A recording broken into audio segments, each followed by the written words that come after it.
अस्सलाम वालेकुम दोस्तों, उम्मीद है सब दोस्त खैरियत होंगे। अल्लाह ताला आपको ऐसे खुश रखे, आबाद रखे।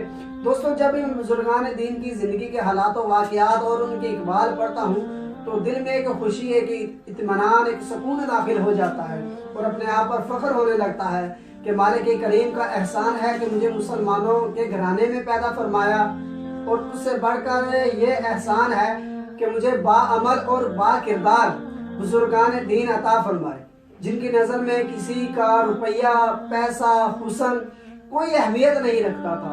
वो सिर्फ यही कोशिश करते थे कि अल्लाह और उसका प्यारा रसूल हमसे राज़ी हो जाए।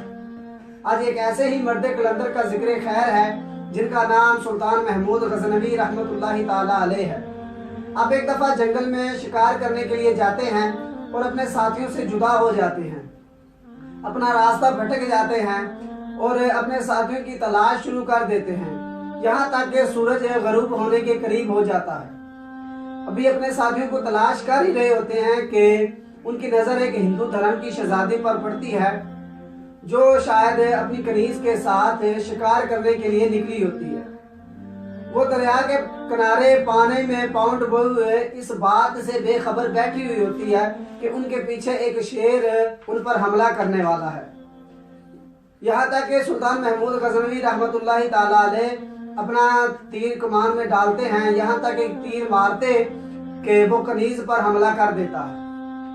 शहजादी अपना तीर जब तक संभालती तो बहुत देर हो जाती। सुल्तान महमूद गज़नवी रहमतुल्लाहि ताला अलैह पे दर पे 3 तीर मारते हैं जिससे शेर मर जाता है। शहजादी को ये पहचानने में कुछ मुश्किल ना हुई कि ये ऐसी बहादुरी का मुजाहरा एक अजीम जंगजू ही कर सकता है। वो आपकी तरह मतवज्जी होती है और कहती है, इजहार तशक्कुर के लिए अपना तारफ करवाती है कि मेरा नाम समर्ती है और मैं जयपुर रियासत के राजा की इकलौती बेटी हूँ। अब मेरे साथ चले, मैं आपको इनाम इकराम दिलवाऊंगी क्योंकि आपने मेरी जान बचाई है और आपको हो सकता है मैं अपनी फौज में कोई आला से आला ओहदा भी दिला दूँ। समर्ती शायद ये नहीं जानती थी कि वो एक अजीम शख्स के सामने खड़ी हैं जो अजीम फौज के सरबराह हैं, जिनके नाम से हिंदुओं के हलक खुश्क हो जाते थे।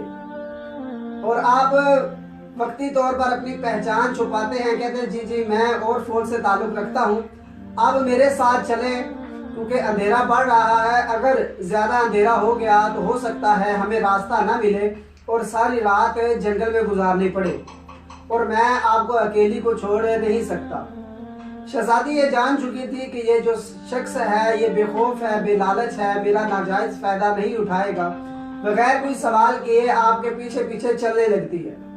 अभी आप थोड़ा सा ही रास्ता तय करते हैं कि अंधेरा बढ़ जाता है और शहजादी का बारीक लिबास भी फटता चला जा रहा होता है, जिससे शहजादी को सर्दी महसूस होने लगती है और वैसे भी वो थकावट का शिकार हो जाती है क्योंकि जिंदगी में पहली बार वो इतना ज़्यादा चल रही होती है।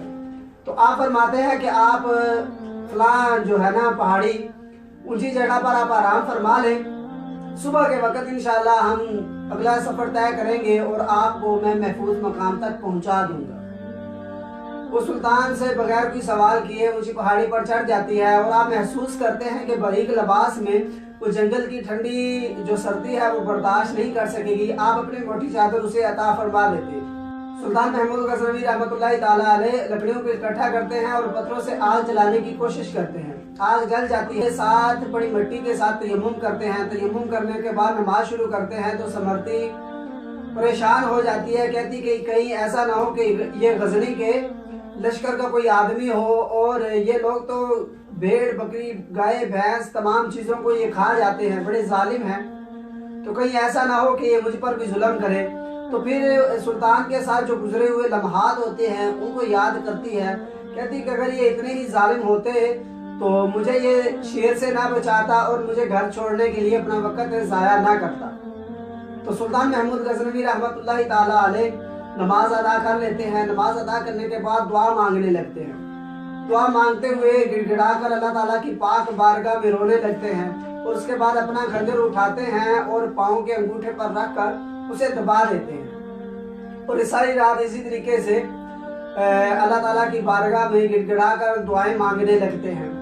तो शहजादी ये जान चुकी होती है कि वो سلطان جو ہے شہزادی کے ساتھ بے تکلف نہیں ہونا چاہتا، فضول کی باتیں نہیں کرنا چاہتا اور وہ سو جاتی ہے۔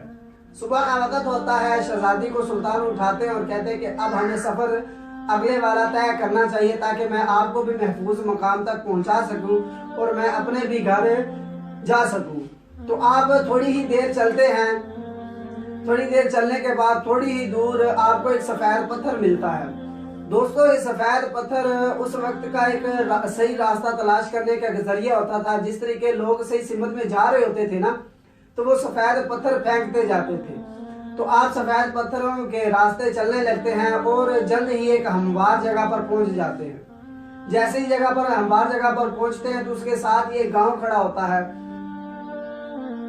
سلطان پھر شہزادی کو کہتے ہیں کہ یہ آپ کی ریاست کا ایک گاؤں ہے، آپ اپنی مکھیا کو، آپ اپنے نمبردار کو پیغام بھجوائیں کہ ہمیں 2 گھوڑے دے دیے جائیں اور تھوڑا سا خشک اناج دے دیا جائے تاکہ میں اگلا سفر طے کر سکوں اور آپ کو گھر چھوڑ آئیں گے۔ تو شہزادی پیغام بھجواتی ہے اور جو ان کا مکھیا اور نمبردار ہوتا ہے وہ حاضر ہو جاتے ہیں۔ شہزادی کہتے ہیں کہ ہمیں 2 گھوڑے اور اناج چاہیے، تو مکھیا پیش کر دیتا ہے۔ سلطان گھوڑے پر سوار ہوتے ہیں تو شہزادی کہتی ہے کہ میں آپ سے کچھ پوچھنا چاہتی ہوں۔ آپ فرماتے ہیں جی شہزادی پوچھئے۔ کہتی ہیں کہ آپ ساری رات اپنے زخم کو کریدتے رہے، اتنی حسین عورت آپ کے پاس تھی، آپ نے میری طرف توجہ ہی نہیں دی۔ تو سلطان فرماتے ہیں کہ الحمدللہ میں مسلمان ہوں اور میرا مذہب یہ اجازت نہیں دیتا کہ غیر محرم عورت کی طرف دیکھا جائے یا اس کا ناجائز فائدہ اٹھایا جائے۔ تو اس کے بعد شہزادی پھر سوال کرتی ہے، کہتی ہے کہ میں اتنی حسین اور خوبصورت عورت ہوں کہ لوگ میرے پیچھے اپنی ریاستیں، اپنی بادشاہیاں چھوڑنے کے لیے تیار ہیں مجھے پانے کے لیے۔ آپ نے تو میری جان بچائی تھی، اگر آپ کوئی بھی مجھ سے خواہش کرتے تو میں نے آپ کی خواہش پوری کر دینی تھی۔ تو سلطان پھر فرماتے ہیں کہ اے شہزادی، بے شک میں اگر جو کچھ چاہتا آپ وہ مجھے دے بھی دیتی، اگر نہ بھی دیتی تو میں زبردستی بھی آپ سے کر سکتا تھا اور لے سکتا تھا، لیکن میرا مذہب اجازت نہیں دیتا۔ اور اس کے علاوہ میں یہ چاہتا نہیں تھا، ہو سکتا تھا کہ جو میں گناہ کرتا یہ میرے جسم سے دھل جاتا، لیکن یہ جو گناہ کا داغ ہے یہ میری روح پر سلامت رہنا تھا۔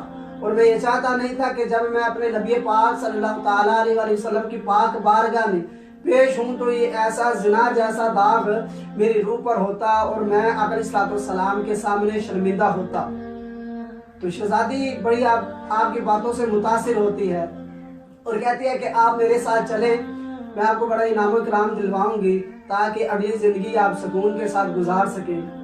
اور آپ اگر یہ نہیں مانتے تو آپ اتنا ہی بتا دیں کہ آپ کس فوج سے تعلق رکھتے ہیں اور آپ کا نام کیا ہے تاکہ آپ کو میں ایک اچھے الفاظوں کے ساتھ یاد رکھ سکوں۔ تو آپ فرماتے ہیں کہ میرا نام سلطان محمود غزنوی رحمۃ اللہ تعالیٰ علیہ ہے اور میں مسلمانوں کی عظیم و شان فوج کا سپہ سالار اور بادشاہ ہوں۔ تو شہزادی کی آنکھیں پھٹی کی پھٹی رہ جاتی ہیں اور سلطان گھوڑے کو ایڑی لگاتے ہیں اور آنکھوں سے اجل ہو جاتے ہیں۔ اور پھر شہزادی ایک تاریخی الفاظ کہتی ہے کہ ایسے با کردار اور با عمل جن لوگوں کے حکمران ہوں ایسی قومیں کیسے زوال پذیر ہو سکتی ہیں۔